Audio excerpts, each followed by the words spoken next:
좋은 날입니다. 10월 13일 GT 묵상이 함께 하신 여러분 환영하고 축복합니다. 오늘은 시편 65편 1절에서 5절 말씀으로 의를 따라 엄위하신 일로 라는 제목으로 하나님 말씀 나누겠습니다. 본문 말씀 함께 읽어봅니다. 제65편 다윗의 시 인도자를 따라 부르는 노래.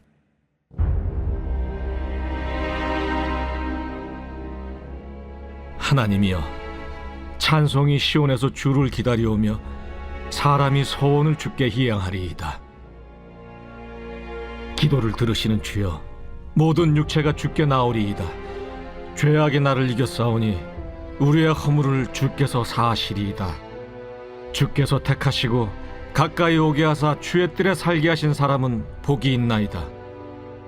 우리가 주의 집 곧 주의 성전의 아름다움으로 만족하리이다.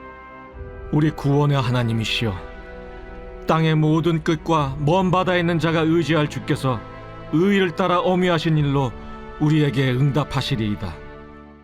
네, 오늘 말씀은 다윗이 모든 시련들을 다 겪었습니다. 수많은 시련과 고통들의 시간이 있었는데 그 모든 것을 통과한 이후에 하나님의 산 시온에서 하나님을 찬양하는 시다, 이렇게 볼 수 있을 것 같아요. 1절을 보니까요, 하나님이여 찬송이 시온에서 주를 기다리오며 사람이 서원을 주께 이행하리이다. 아멘.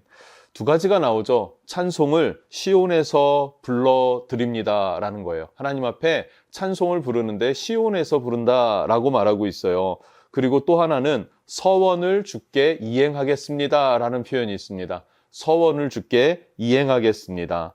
네, 찬송을 시온에서부터 부른다라는 것은 무슨 의미일까요? 시온은 다윗이 머무는 성 아닙니다. 다윗성을 시온이다라고 말하고 있죠. 예루살렘 성이겠죠. 다윗성을 말하는데 다윗이 왕이 되어져서 시온에 입성하였고 이제는 그곳에서 하나님을 찬양하게 되었다라고 노래하는 것이고요. 그것을 서원을 이행하겠다라고도 고백합니다. 서원은 무엇입니까? 하나님께 약속을 거는 거예요. 첫 번째 서원은 야곱이 하나님 앞에 서원하며 기도했었죠. 야곱은 형을 피해서 도망하던 중에 베델에 돌 베개를 베고 잤습니다. 그런데 얼마나 무섭고 두렵고 마음이 정말로 힘들었던 것 같아요. 그때 잠에 들었는데 꿈에 환상을 보는데 그것이 바로 하늘에 문이 열렸고 사다리가 하늘까지 닿는 높은 사다리가 있었던 것이죠. 그런데 그곳에서 천사가 오르락내리락 하는 것들을 바라봤더라. 그리고 그곳에서 야곱이 서원하여 기도합니다.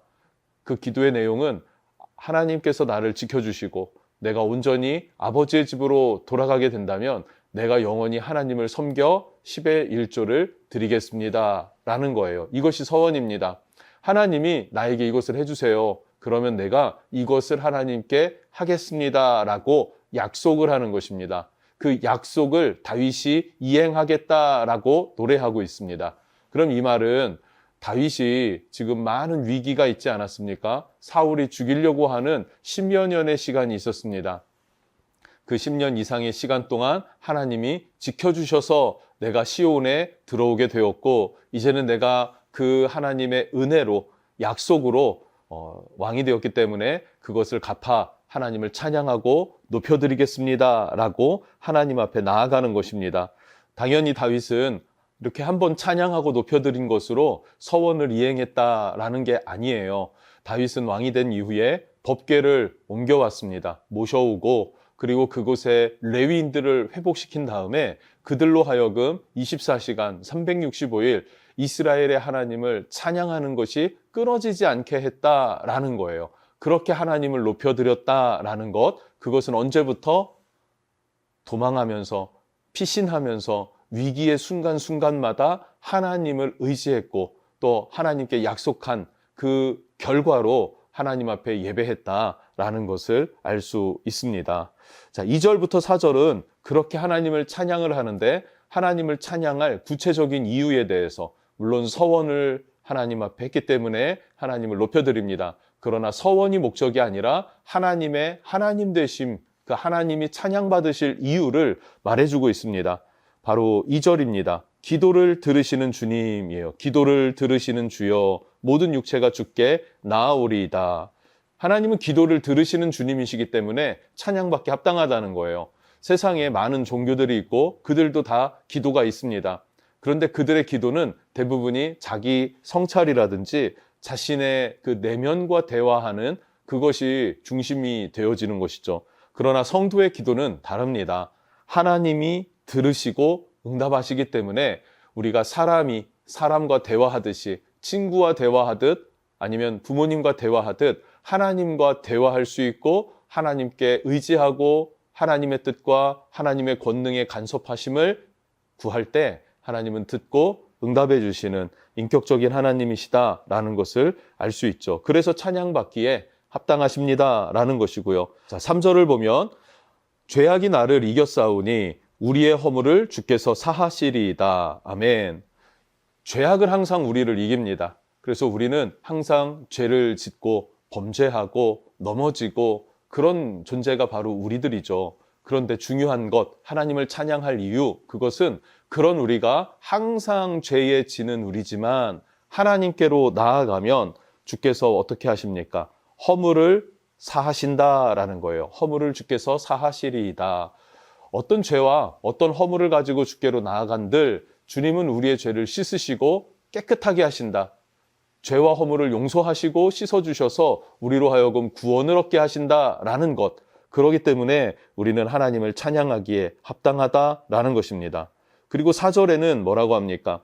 주께서 택하시고 가까이 오게 하사 주의 뜰에 살게 하신 사람은 복이 있나이다. 주의 집에 살게 하셨다라는 거예요. 주의 집에 살게 하셨다. 하나님의 집에 산다는 것은 하나님의 가족이 되었다. 하나님의 자녀가 되었다는 것이죠. 하나님은 우리를 그렇게 자녀 삼아주셨기 때문에 그런 은혜를 입은 우리들이 하나님을 찬양하기에 합당하다라고 2절부터 4절에 노래합니다. 정리를 해보면 기도를 들어주시기 때문에 우리 죄를 사하시고 구원하시기 때문에 우리를 자녀 삼으시고 주의 집에 거하게 하시기 때문에 우리의 찬양받으시기에 합당한 분이 하나님이십니다 라고 노래하는 것입니다. 다윗은 이러한 기도의 제목들을 가지고 하나님을 찬양하면서 약속한 서원을 이행한다라는 것 우리가 할 수 있는 것이죠. 마지막으로 5절 말씀을 보면요. 우리 구원의 하나님이시여 땅의 모든 끝과 먼 바다에 있는 자가 의지할 주께서 의를 따라 어미하신 일로 우리에게 응답하시리이다. 아멘. 뭐라고 합니까? 땅의 모든 끝과 먼 바다에 거하는 사람들도 의지할 주님이십니다 라고 말해요. 모든 인류가 저 땅 끝에 있는 사람까지도 모든 지구 끝에 거하는 모든 사람들은 하나님을 찬양할 만합니다. 의지할 주님이 되십니다. 왜 그렇습니까? 그 주님은 의를 따라 어미하신 일로 우리에게 응답하시기 때문이다 라고 말하고 있어요. 어미하신 일 무슨 의미입니까? 오늘 제목도요. 의를 따라 어미하신 일로인데요. 어미하다라는 것은 뭐냐면 사람의 지정의가 있죠. 지정의가 있는데 이 사람의 지정의를 초월한 경이로운 방식으로 하나님은 우리를 지키시고 우리를 보호하시고 이끄시고 우리를 향한 약속을 지키시는 분이시다. 우리의 생각과 상식을 초월할 뿐만 아니라 우리의 지정의가 되는 모든 것을 정말로 생각하지 못한 그 뜻밖의 지혜로 나를 지키시고 보호하시고 이끄셨기 때문에 그 하나님은 모든 만물이 모든 인간이 하나님을 의지할 만한 주님이시다라고 노래하는 것입니다. 궁극적으로 삶의 시련과 위기가 닥쳐올 때마다 하나님은 은혜를 베푸시죠. 그리고 죄악에서 우리를 구원하시고 영원한 생명을 주시는 하나님이 되십니다. 그래서 우리는 기도할 때마다 그 하나님의 어미하신 능력을 따라서 살아갈 수 있고 하나님의 그 능력의 역사하심을 힘입어서 우리는 승리할 수 있게 된다는 거예요. 그래서 다윗은 하나님 앞에 서원하여 예배하고 하나님을 높여드리듯이 만물이 그렇게 하나님을 높이기에 합당하시다라는 사실 우리도 기억하고 이 하나님을 의지할 뿐만 아니라 높여 찬양할 수 있기를 원합니다. 기도하겠습니다. 하나님 감사합니다. 주님은 의를 따라서 어미하신 일로 우리를 지키시고 보호하시고 우리를 향한 약속을 행하시는 주님이 되어 주십니다. 하나님을 찬양할 이유가 바로 이것이고 하나님을 믿고 따르는 이유가 바로 이것입니다. 유일하신 하나님의 은혜, 하나님의 구원을 바라는 하나님의 백성들 되도록 축복해 주옵소서. 예수님의 이름으로 기도합니다. 아멘.